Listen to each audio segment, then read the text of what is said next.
in silent sleeping sighs that Pyrrhion the wise awoke and formed the stars and skies.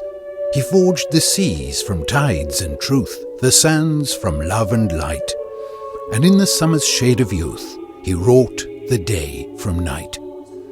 But still 'tis said, the scriptures say, the god was struck with strife, for Pyrrhion knew not the way to start the spark of life. "What is the weight of living worth?" he thought upon his throne, "if I am bound to walk the earth and wander lost alone?" He walked the lonely frozen lands in search of something more, until he reached the blazing sands beyond the scorching shore. And there the flames of world-fire peaked that burned for ages past. He found the truth he thought to seek, the means to life at last. The embers danced beneath his hands and shifted and spiraled free, and from the burning blazing sands the phoenix came to be. Its coat was gold and silver shade, its fires waxed and waned, and in the first the god had made, a part of him remained. And so the tide of time unfurled, and in an age's span the lonely god had filled the world with dwarf and elf and man.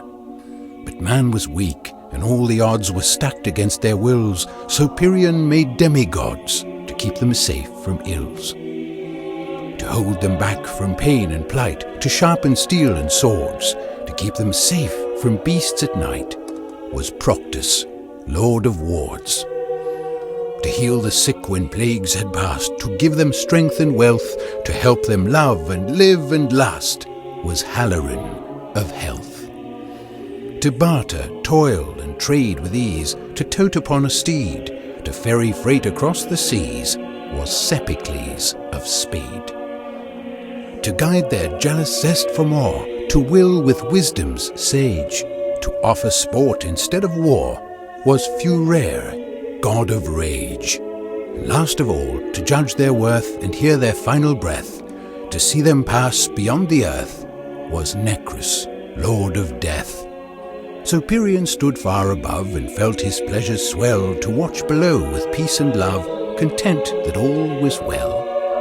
Man alike was proud to pray, to praise the god and fate, but just as dawn succumbs to day, so envy leads to hate.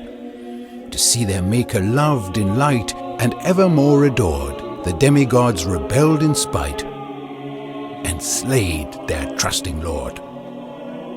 And all the pain and scorn and strife of hatred twist and swirled, and flood across the land of life, and chaos ruled the world.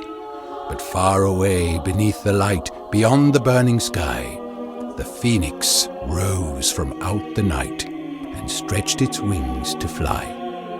Its coat was gold and silver shade, its fires waxed and waned, and in the first the god had made, a part of him remained.